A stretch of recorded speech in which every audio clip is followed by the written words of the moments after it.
Hello and welcome to this conference session. We have hit the ground running here on day one, and you find yourself in Unlocking Affordability, Counseling on Manufactured Housing. My name is Claire Weatherby, and I'm with the Technical Assistance team at ICF, and I will be your host today.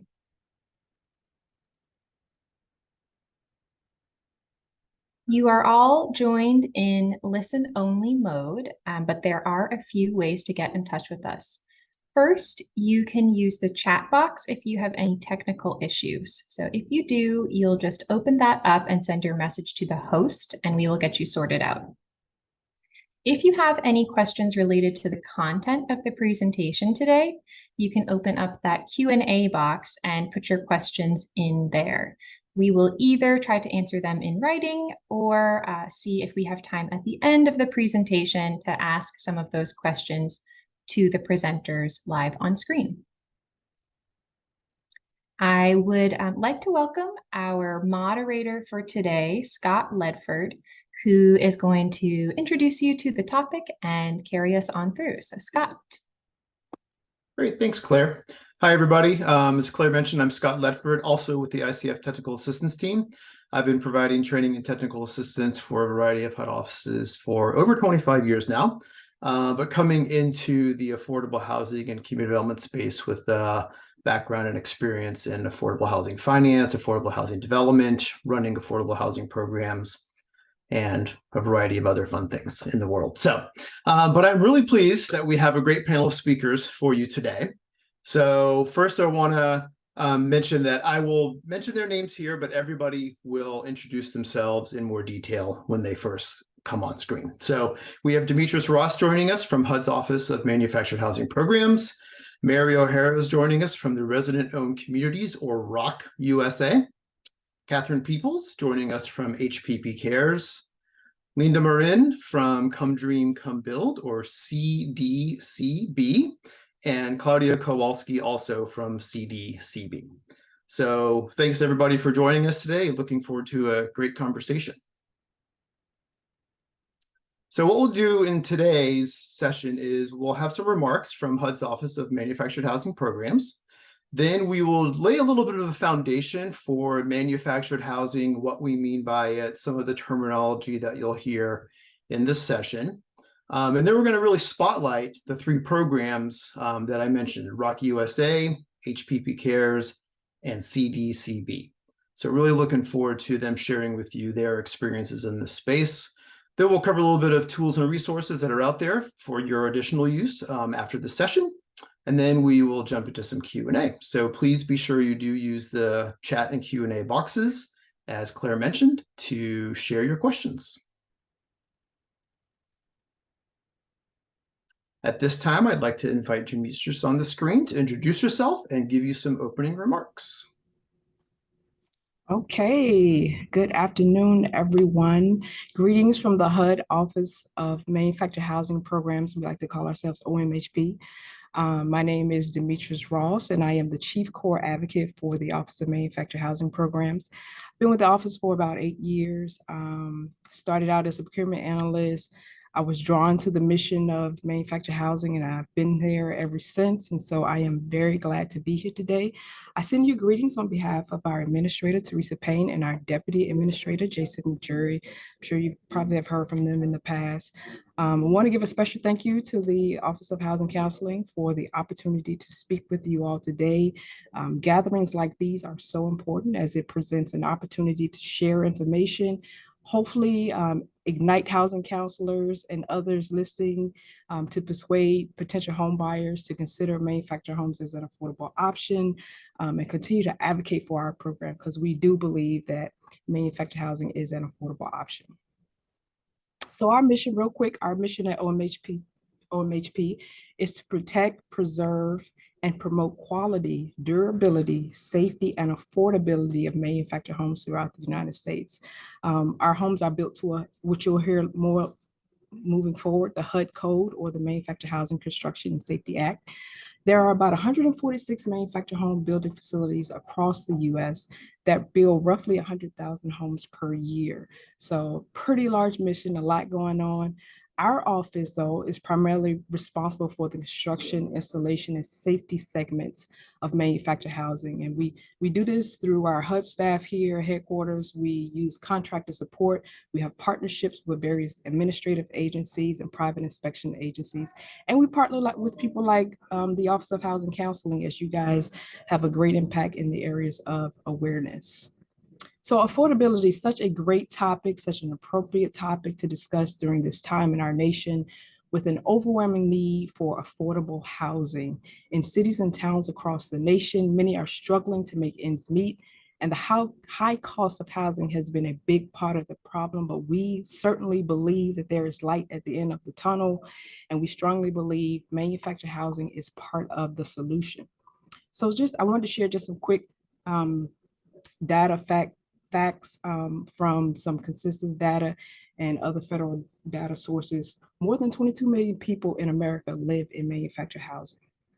There are 8.2 million manufactured homes in the US. That's nearly 6% of the nation's housing stock.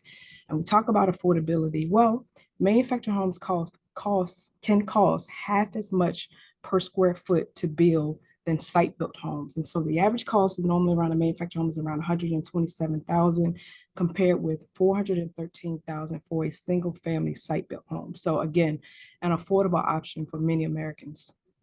So some of you may ask, well, what is OMHP doing to increase the acceptance, availability, and most importantly, unlock affordability of manufactured homes? So throughout the last 2 years, OMHP has worked hard to facilitate widespread changes that will support long-term growth in the availability and acceptance of manufactured homes. So obviously things have changed since 1974 when this first started, including the evolution of homes being built and the standards to which they are built. So one of the things we did through the rulemaking process, HUD implemented the first major change in almost a decade to the HUD code, which became effective in July of 2021. And this change added provisions to the HUD code, such as attached garages and carports, zero lot line townhome style housing, and requirements for carbon monoxide alarms, which is very important. Now, garages and carports have been around for many years, but the standards added provisions that are aimed at strengthening the final product and reduce the sometimes confusing overlap between federal and state local authority. Another thing we're doing is through the rulemaking process again, HUD is initiating the largest set of proposed changes to the HUD code in over 2 decades. So through the rulemaking process that combines several years of recommended updates to the standards, we published a significant set of proposed updates to the proposed rule published in July of 2022. In this rulemaking, HUD is proposing to bring the HUD code in line with more recent manufactured housing industry standards, including allowing material that facilitate modern design approaches and improve quality, allowing certain ridge roof designs, adding provisions for multifamily manufactured homes for up to 3 units, very significant, updating requirements for open floor plans, truss designs, specifications for attics, and accessibility improvements, so and many more. And so we are actively doing things to try to improve manufactured homes from a construction standpoint. We also are working with our partners in single family team to update loan limits and enhance the financing option for manufactured homes and the land on which they reside, particularly those titled as personal property under our Title I manufactured home loan program. So a lot of things happening at headquarters, in our office and at HUD. And so we will continue to work with our folks in HUD, Jeannie Mae Housing Counseling, to find ways to increase the acceptance, availability, and affordability of manufactured homes. And so we look forward to our continuing relationship with the housing counselors as we continue to expand home ownership. And with that said, thank you guys again for this great opportunity. And I will turn it back over to you, Scott. Thanks so much, Demetris. Great stuff happening there, and one of the newer offices at HUD. So congratulations on becoming an office of your own there as well. So I just wanted to do a little bit of foundation laying around what we mean when we talk about manufactured housing. And as you see these 3 programs that we're going to talk about in this session, you'll hear a variety of words: ADUs, manufactured housing, modular homes. So just to kind of lay a foundation of what is a manufactured home, and particularly in the context where, this is a presentation from HUD about manufactured housing. And manufactured housing is a very specific definition, as Demetrius was talking about. It is built in a factory and it is built to the HUD code. And that's really a very key thing to recognize for manufactured housing. It is built to the HUD code. There are other types of, I'll call it less expensive housing that may be built on site, not technically manufactured housing, okay? So when we talk about manufactured housing, it is built in a factory to the HUD code. Demetrius also alluded to it could be titled in a couple of different ways. So a manufactured home can be titled as personal property. And that is going to be the situation where the owner of the home does not also own the land. Now, the home could be on a permanent foundation or on a temporary foundation, but the issue is that that land needs to also be owned by the owner of that home in order for it to be considered real property. So real property is when the owner owns both the land and the home to which it is permanently affixed. So that's going to kind of come up in a little bit as we start talking about ROC USA. We'll talk a little bit about the importance of some of this. So that's manufactured housing. There are other types of factory-built housing. Modular homes are or can be built in a factory. And they may not meet the HUD code. If they do not meet the HUD code, they will by necessity meet the state or local code for the jurisdiction in which they are going to be placed. So other types of housing can be built in factories, but they will have to meet the state or local code rather than the HUD code in those cases. So I wanted to do just a really quick foundation laying and emphasize that Office of Housing Counseling has put out several trainings already about manufactured housing.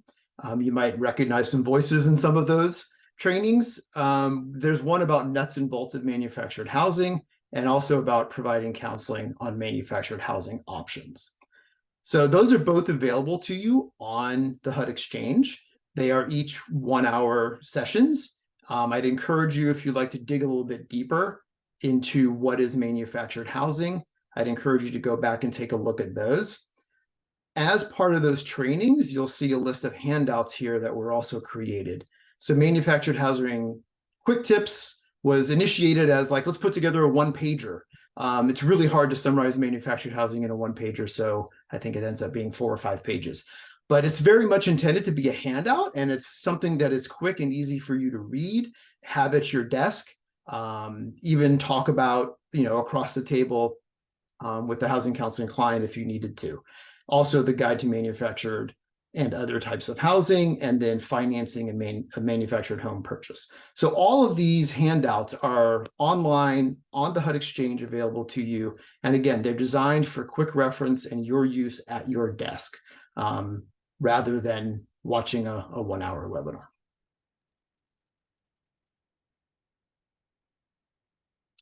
So at this time, I'd like to pass it over to Mary O'Hara to introduce you to ROC USA and hear the great things that they're doing.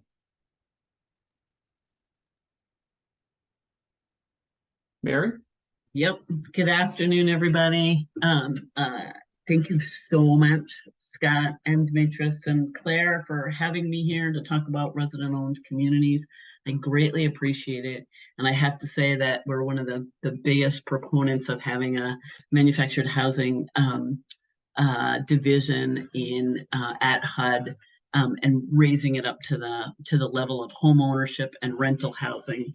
Because the type of housing I'm going to talk about is one that has very often fallen between the cracks of the home ownership world and the multifamily rental world that we as affordable housing folks generally think in programmatically on the local level and on the federal level. In the past, everything is sort of either home ownership or rental, and manufactured homes in communities, or more commonly called parks, mobile home parks, are a little bit of both. And so let me introduce myself. My name is Mary O'Hara. I work with Rock USA. And Rock USA is a national nonprofit organization that is dedicated to taking what has been a very, very successful model of preserving mobile home parks, or manufactured housing communities, as we call them, and continuing their existence as the most affordable home ownership opportunity that's unsubsidized currently in the country.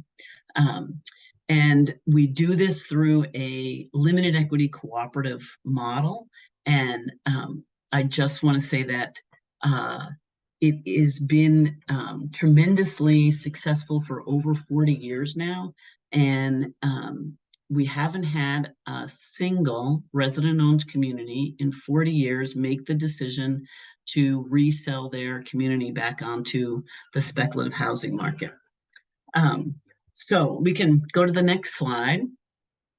Rock USA, a few quick facts about Rock USA. We're a national nonprofit. We're a social enterprise.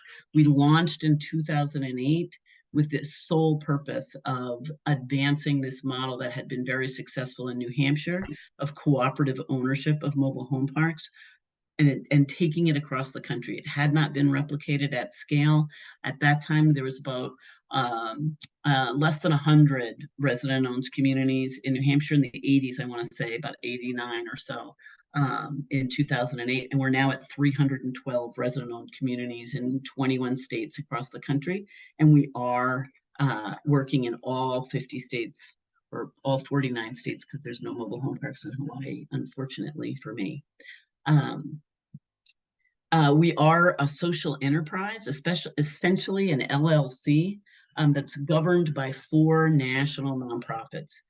So the NeighborWorks America is one of our LLC members, along with the Community Loan Fund, Capital Impact Partners, and Prosperity Now, and also an association of the 312 resident-owned communities that we are currently supporting. So the resident-owned communities have an association. They appoint 3 directors to the Rock USA board and are part of the LLC membership. We operate both at the national level and through 10 local affiliates on the ground. So amongst our Rock USA network of affiliates is a couple of NeighborWorks organizations. Some folks here might be part of those, cooperative development centers, and other nonprofits who do affordable housing development. Just really quick, what are the actual activities that Rock USA is doing across the manufactured housing community market? We're actively seeking out owners of mobile home parks who are willing to sell their community to the residents that live there. So we do market development across the whole country, and we try to essentially beat out the Haven Courts and the BlackRocks and the private equity investors that are also trying to buy these communities for investment assets. Once we find a community owner who's willing to sell to the residents, we assist the homeowners that live in that community to come together and form a cooperative and purchase the community themselves. We provide financing. Oftentimes it's in the millions of dollars, and we provide 10 years of training and technical assistance and coaching to those resident-owned communities. We work on public policy. Primarily, the public policy we're working on is to gain access to resources for these homeowners. As many of you are probably aware, there's a lot of stigmatizing of manufactured home communities and the homeowners who live there. There's a lot of those people kinds of things.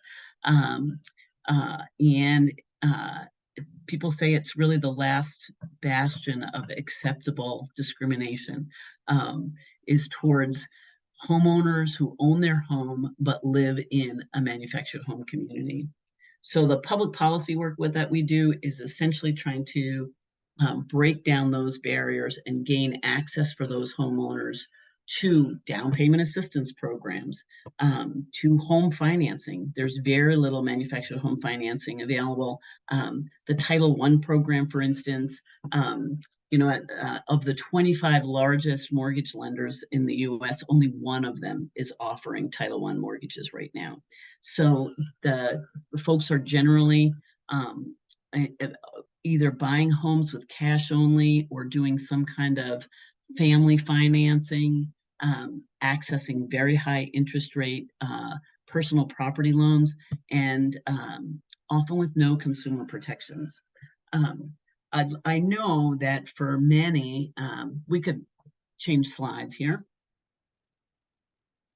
For many of you, you probably would see someone who is coming in thinking about buying a home in a mobile home park, and your first instinct would be to talk them out of it, because they would be buying a home on rented land and they would have no control over whether or not their rent went up.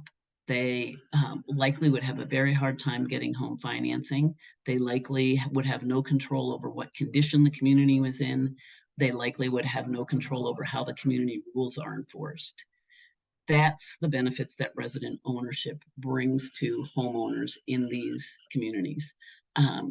There are estimated 43,000 manufactured home communities across the country. Most of those are still owned by what we call mom and pop owners. And some of them have been very, very good owners and see the homeowners or the residents that live in their community as part of their neighborhood. But these communities have come under attack by private equity investors, and folks have seen themselves completely priced out of the community where they've lived for sometimes generations due to increasing rents. Once the residents own the community, they are able to control the rent increases based on the operating costs of the community. They're able to control their rules enforcement across the board. The co-op members vote on their budget every year. They elect a board of directors and have the power to remove anybody from that board of directors who's not taking good stewardship of the community. They know that the land under their home will never be resold. And they have a proprietary lease to live on that site for as long as they want to. And so when we talk about home mortgage financing, we are essentially talking about a leasehold situation. Someone owns their home and they have a proprietary lease, a forever lease for that home to live there. And when they look for financing, they are able to provide both the security of the home itself and the fact that they have a long-term lease that exists for beyond the life of a mortgage on the home, which is tremendous benefit for homeowners in that very precarious situation. And I can go to the next slide. Just to give folks a sense of what we're talking about. 312 resident-owned communities. There are 3 that will actually come online in the next 2 months, where the homeowners are in the process of buying their community. Almost 22,000 households currently live in resident-owned communities. There are 2 types of communities, family communities or all-age communities, and 55-plus communities. It has become, purchasing a manufactured home in a community has become a very significant source of retirement housing for low, moderate income folks. They've worked all their lives. They want to preserve their income as they age, and they want to age in place. AARP considers these 55-plus communities naturally occurring senior housing. And there are also communities that act as starter housing for new households. And for many, it's particularly in the rural areas, it is the only source of affordable homeownership. Scott, do you have any questions for me? I do have a couple questions for you. One of them I think you hit on a little bit, but I'm wondering what, for this audience of housing counselors, who we're with right now, what are some of the key characteristics of a manufactured home community that you think a counselor should talk with a home buyer about, or a prospective home buyer? Well, first of all, is it resident owned or is it commercially owned? I think that would be the absolute first question. The second question would be what type of lease is being offered? Because again, for a homeowner or a home buyer in the community space, the cost of their home is any mortgage or personal property loan payment that they have and what that monthly site fee will be. So if you're buying a home in a community, you want to know what the current site rent is and also what's the escalator going forward. What do I need to be prepared for? I think the third thing would be the community rules and recognizing what those community rules will entail. Do you have pets?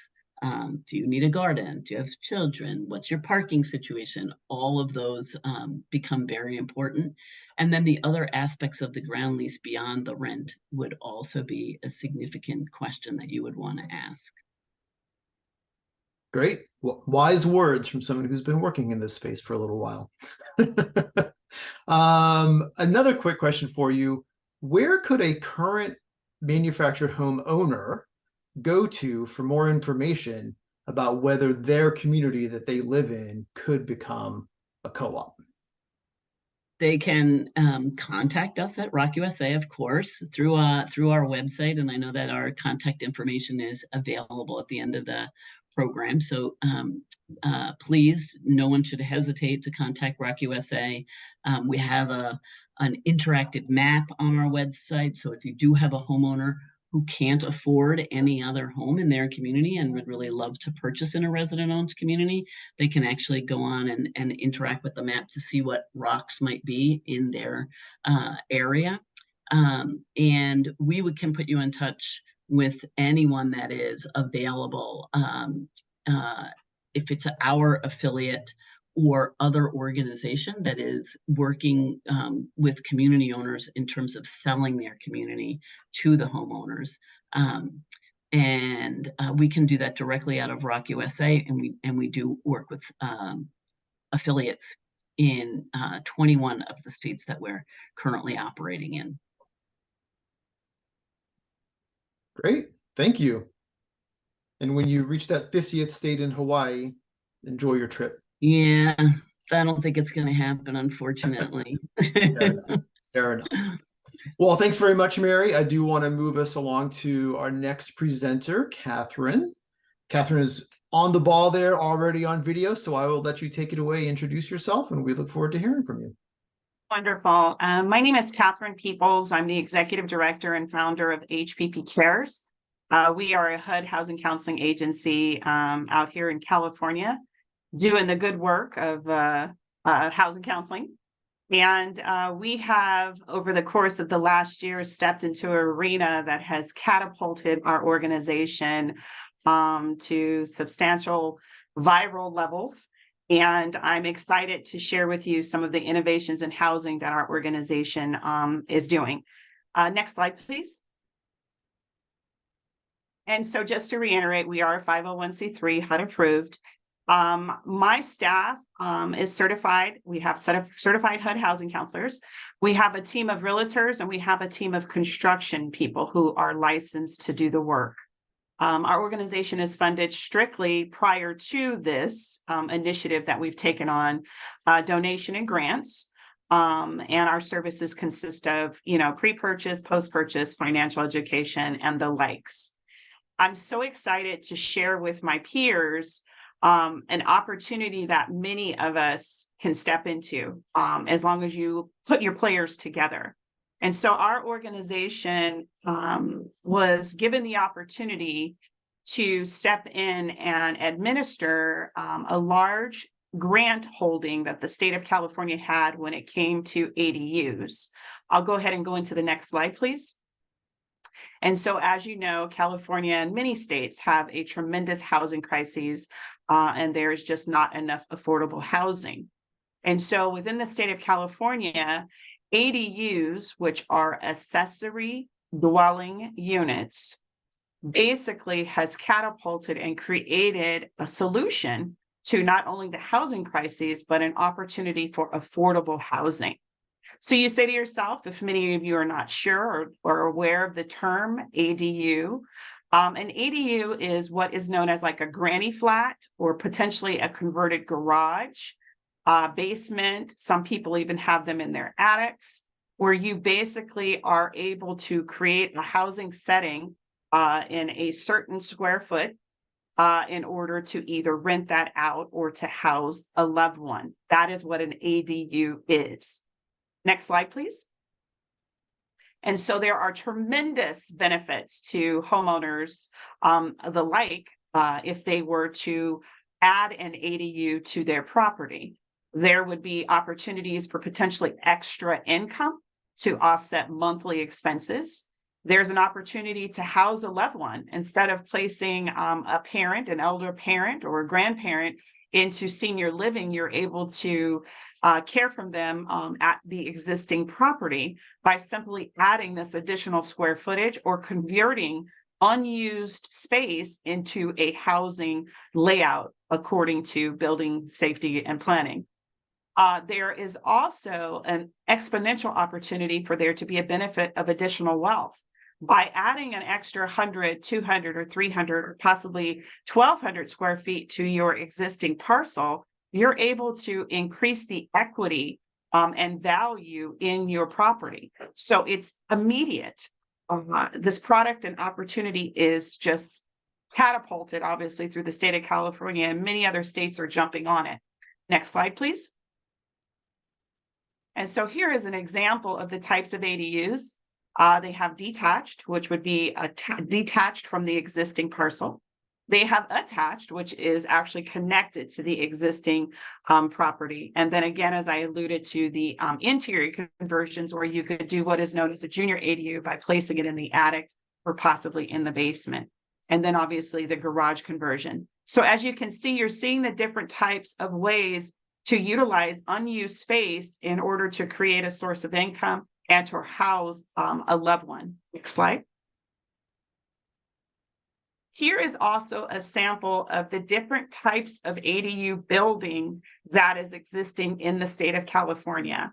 And I will be honest with you, I prefer the manufactured ADU product over any of the other products because of the strict federal code and requirements that are associated with building those particular units.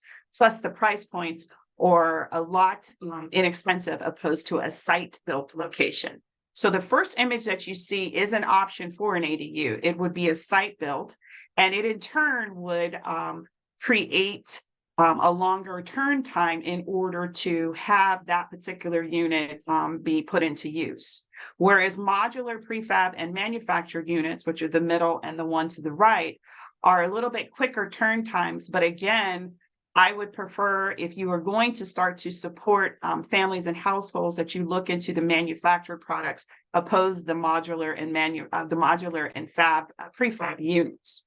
And you say to yourself, well, how is HPP Cares in this? What started all this?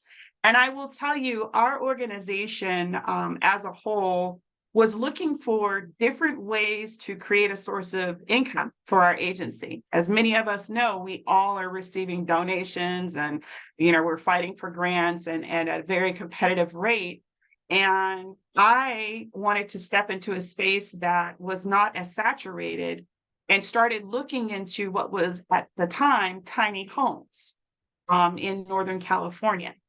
The tiny home initiative really didn't take flight in Southern California. It was more of a northern thing, and it didn't have much traction. But through my research and trying to educate myself in this arena of construction, tiny homes, and this whole small home movement, I in turn uncovered a need that was profound with many of the building and safety offices throughout the state of California. There were many people, consumers the like, who were needing to get particular construction jobs done on their homes and were not having success. Contractors were running away with money. You can imagine the likes of what was happening. And so through my engagement with the building and safety departments, I in turn started to bridge relationships, which in turn introduced me to a product known as ADU. And this was back in 2018. So in turn, I started to learn about the product, how it was built, and really started to see the momentum and realize that our organization was poised to then in turn be ahead of everyone and start to educate consumers just on the construction aspect of this. So I in turn created an education known as How to ADU by HPP Cares, where we show people design aspects, construction aspects, how to fund their ADUs, how to lease their ADUs, and then ultimately protect their units and protect their actual asset. Because as you build anything on your property and add to it, you are creating equity in that particular property. So in seeing that, we then started to cartel this education, educating again how to ADU, the different types of building options.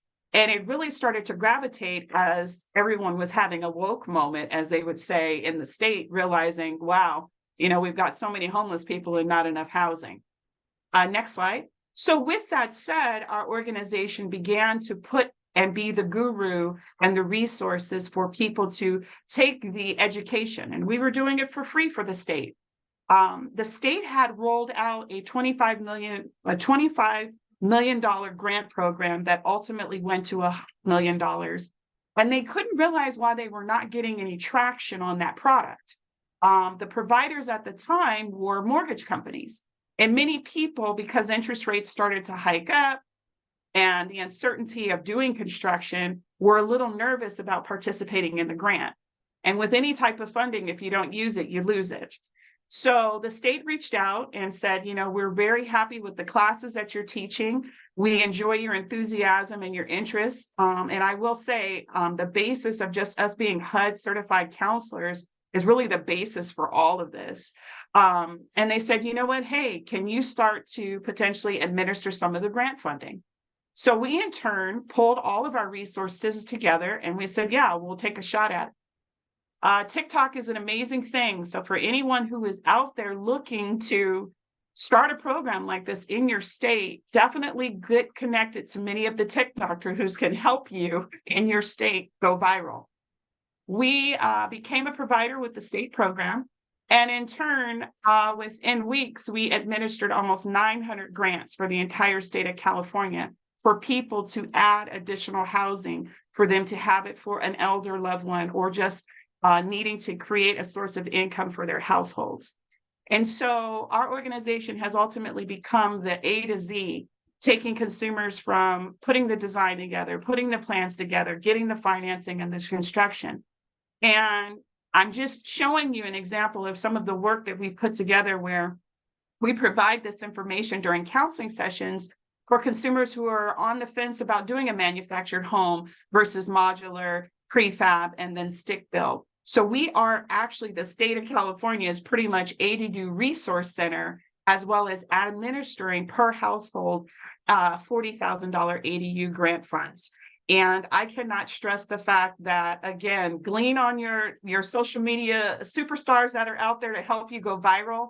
And I cannot tell you how it has taken our organization from a small entity that is at times the last resource looped in when people are at their wits' end or possibly losing their home or under construction mayhem, to now the first choice and the first resource where consumers know our organization and know we are the go-to company to get any assistance with building an ADU utilizing manufactured materials.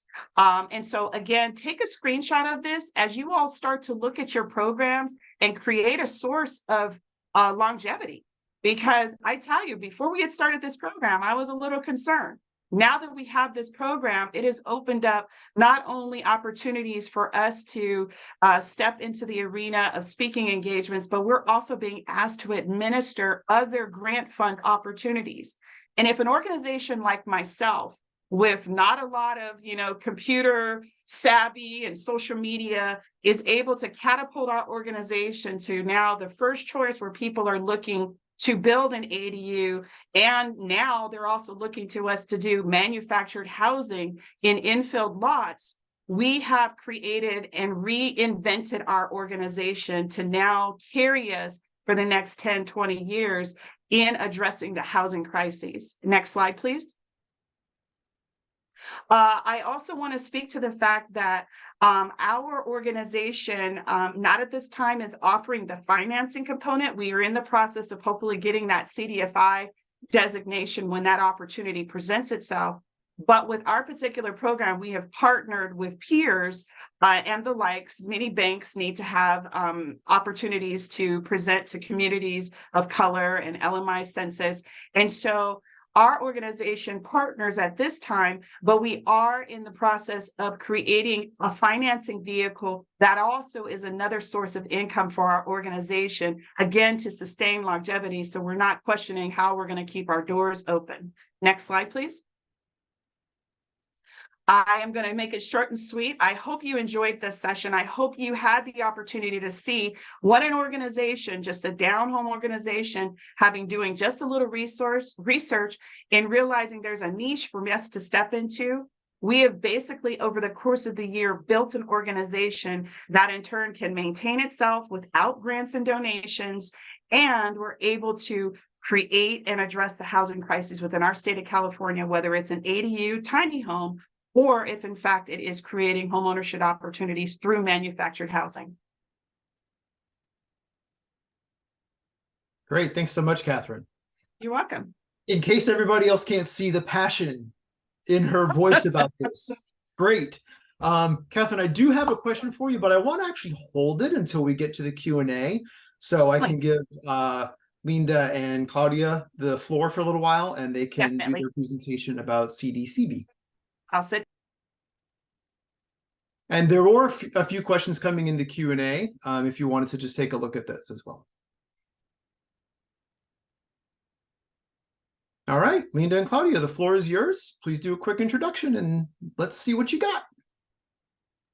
Hello, good afternoon. My name is Linda Marin. I'm Director of Homeownership here at CDCB. I have been fortunate to work here for the last 25 years, supervising the counseling department and our Rural and Colonia program. Each year, our counselors see approximately 900 persons for pre-purchase counseling. And as they become homebuyer ready, they're faced with what most persons across the country are facing, which is the lack of affordable homes. And for us, our builders were not willing to go build homes outside of 30 miles from where we work. So even though we work in different counties, our approved builders are not willing to build over 30 miles from Brownsville, Texas. As a result, CDCB created the Mi Casita program, which we will present in a short video right now. I would like to now introduce our senior counselor, Claudia Kowalski. Good afternoon. My name is Claudia Kowalski. I'm a senior housing advisor for CDCB. I've been under the counseling department since 2009. As you might know, my job is to assist our customers and families to achieve their dream of home ownership. In CDCB, it's an advocate of give clients options. So that's why today, Linda and myself, we're presenting Mi Casita, which is an alternative to affordable housing, which is an starter home, which is designed to expand as the family's savings and financial stability grow. What do we mean? So the home can grow with them. And of course, for us, being monitored and continue working with the client, they can achieve to have that dream home. And we will present the video. So whenever we're ready, Scott, so we're ready for the video. I think most people want a home for their kids, a beautiful home that they're proud of. That's the number one reason they're always here is que lo quiero para mis hijos, you know? Brownsville is home because of who we are. It's a community wherever you go. People are here to protect and elevate each other. Mi Casita home is a home that can grow 9 out of 10 clients that walk into the door of CDCB are not ready to buy a home. It could be because of lack of credit, no savings, no stability of employment, or too much debt. The idea is not only giving them that timeline, it is like lifting them up. Where do you want to live, right? And what do you envision? And once we know where they're going, Mi Casita is an option. The Mi Casita home is 15 to 20% less per square foot than a site-built home. It's able to grow. So if the client is not able financially to get their dream home at this point, well, we can start with something smaller, right? And work towards getting to the dream. The rigor of the Breakthrough Challenge made us dive in a little deeper as a team to really start to focus. I felt there was a lot of trust from Wells Fargo and Enterprise in the big idea. It brought the resources, it brought the time for us to just get to work. Today, if a client chooses to have their home site built, it's taken over a year. So Mi Casita is a home that is built extremely fast. We are hoping that these homes are going to be finished within 60 days, built at the farm location, transported to your home. Some of our clients are living in a small place that's dilapidated. They're not able to save and their home needs repairs. They're living paycheck to paycheck. They resort to predatory lending. We help get their finances in place, have choices of lending products that are good for them. The idea of being able to get them into a safe place, right? That's brand new, where their kids can flourish and grow. And I mean, that's our goal. We want them to make the choice. The number of bedrooms, the number of bathrooms, whether they want a full porch, half a porch, all the colors they choose, whether they want Formica, they want granite countertops. To the client, it's the world. Within 60 days, the family has its house and has a mortgage product that can grow with that house. We can help grow power by giving people that choice. The Mi Casita program can be taken anywhere in our country because families are the same all over the country. Being able to talk to our friends who are in Appalachia, the Mississippi Delta, Indian country, we've got this idea, hey, you want to take a look at it? And the acceptance has been phenomenal. A client that owns a Mi Casita home will be creating wealth for themselves, for their families, for their children.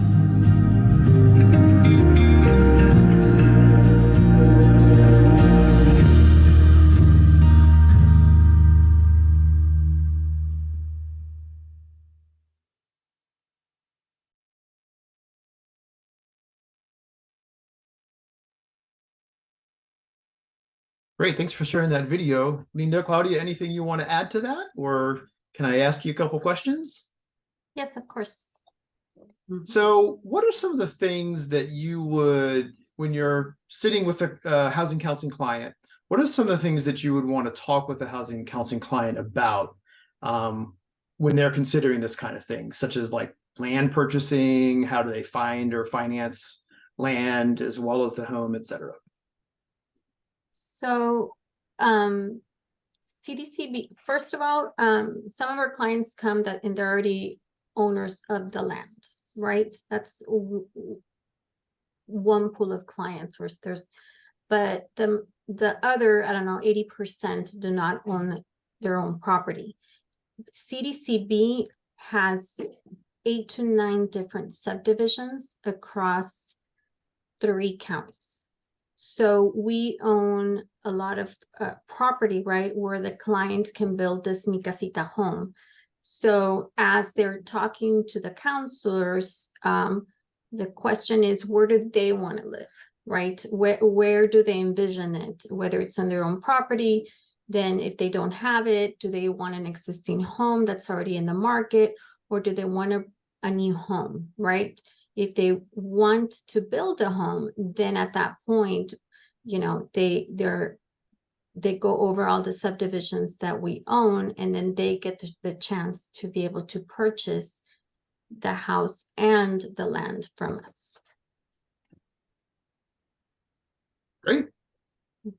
And do you have any advice for other agencies what would you say to other agencies who are looking to tackle affordability challenges in their own areas? The CDCB offers franchise to expand Mi Casita program, and they're looking for partners. So this is a great program, definitely, too. So it can be taken anywhere. Yeah. I mean, I think the idea is really to partner with others to be able, so because as a counselor, right, you get them home buyer ready, you make sure that their credit, income, and capacity is right. But then what's next? A lot of times clients, or at least before, were stuck with like, there's nothing out in the market. So we had to create something for them. And I think just across the country is creating partnerships of who is offering programs like this throughout the country, or CDCB is, for example, right now we're going to start in Arkansas, Tennessee, and South Dakota. We're partnering with organizations in those states right now. Great. All right. Let's see. We're coming near the bottom of our time here. So why don't we go ahead to the next slide? Just go ahead to the next one. So this is a little overview of the tools and resources. I've mentioned several of these already, those two prior training courses that the Office of Housing Counseling has sponsored about manufactured housing.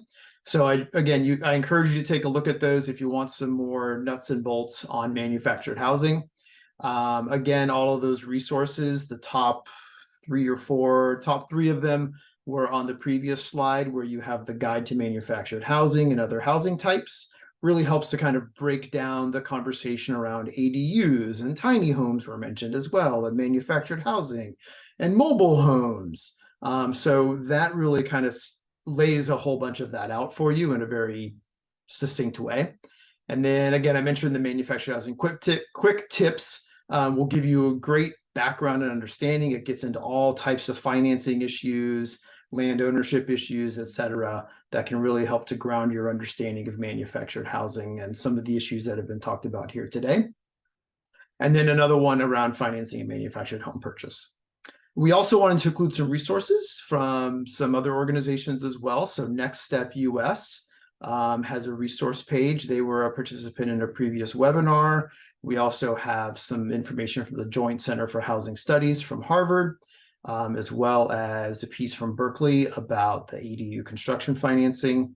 And then many of you may be familiar with Shelterforce and a resource on affordable ADUs and how it's being done.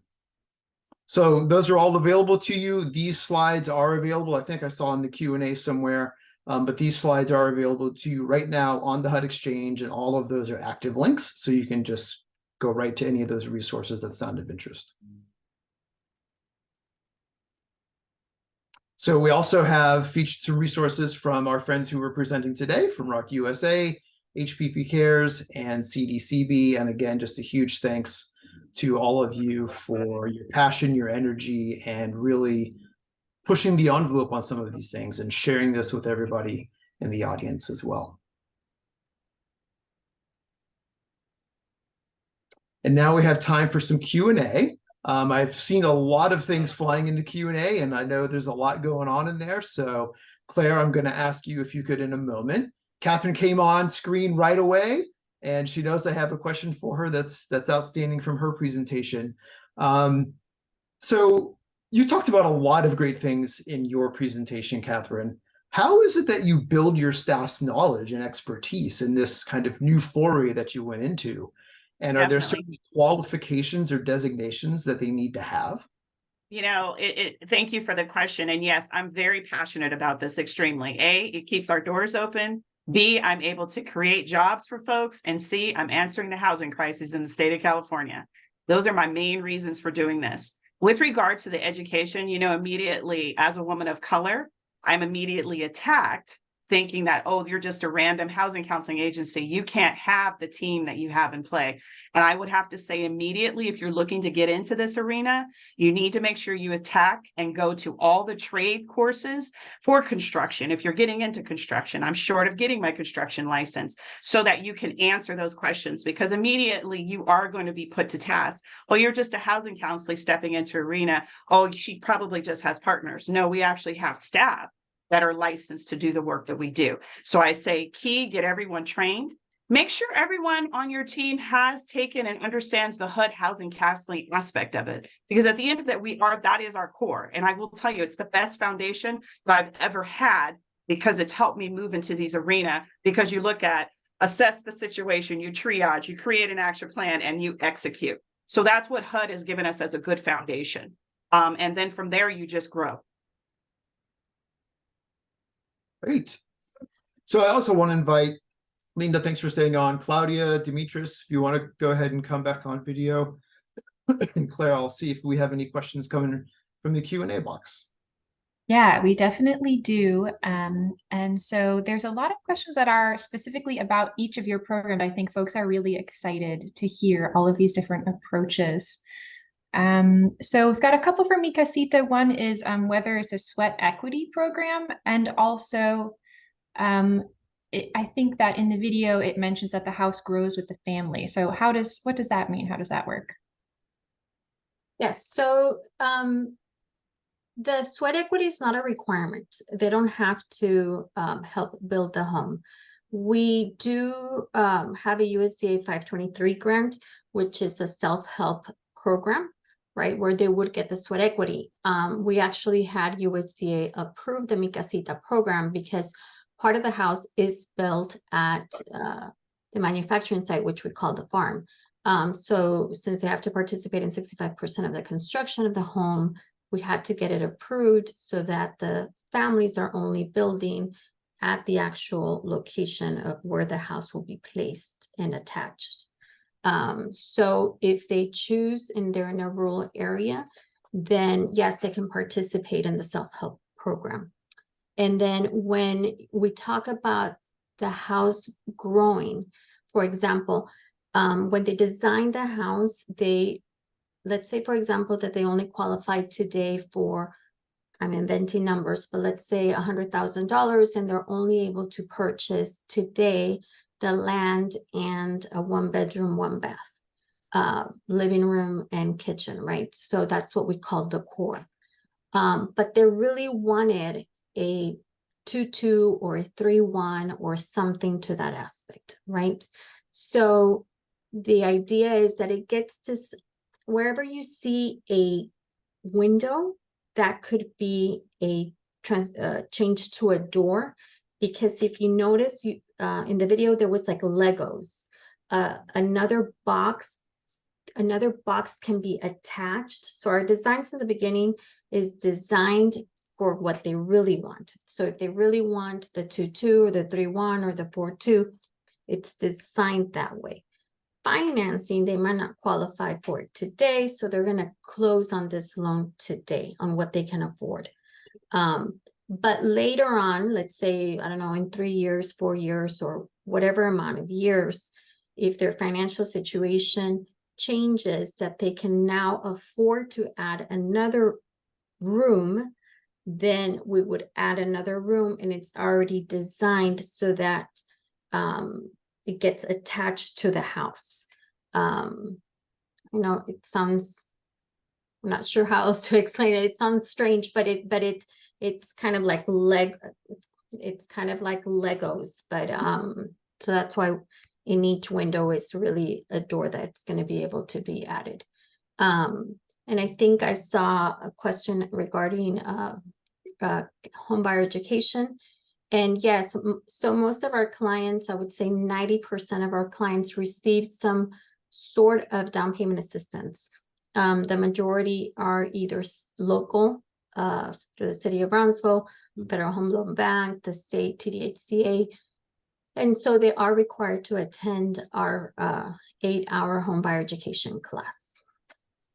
Great. Thank you for that extra information. I think we are just at about time, but I want to say that there's been so much activity in the chat and the Q&A of folks wanting to know more about your programs and also how can I do this where I live.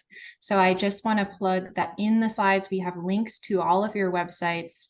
And so you can find more information there. And I just want to thank everybody again for joining here. We've heard technical information about building. We've heard information about financing. I think this topic is so ripe for, like you said, Catherine, education. So hopefully we gave you a little taste of some knowledge that you can gain, that you can bring to your organizations. So thank you again. And yeah, I will just close us out with a little bit of information here about, actually, this is a good maybe way to connect with the speakers. If you go to Six Connects, that's a networking platform, you can send messages. There's a chat for this session, so you can go in there, share what you're thinking, ask questions also from other attendees. You should have the link in your email. And then finally, on the next slide, we just have general information about the next session, which is National Industry Standards. That's going to be a good one. Don't miss it. And then you can stay in touch with the Office of Housing Counseling by, if you are on the next slide, you can just see the email address, the URL for the conference, and the Housing Counseling Today blog link. So thanks again, everybody, for attending. Thanks to our speakers. Thank you, Scott, and thank you to everyone behind the scenes. We will see you in half an hour.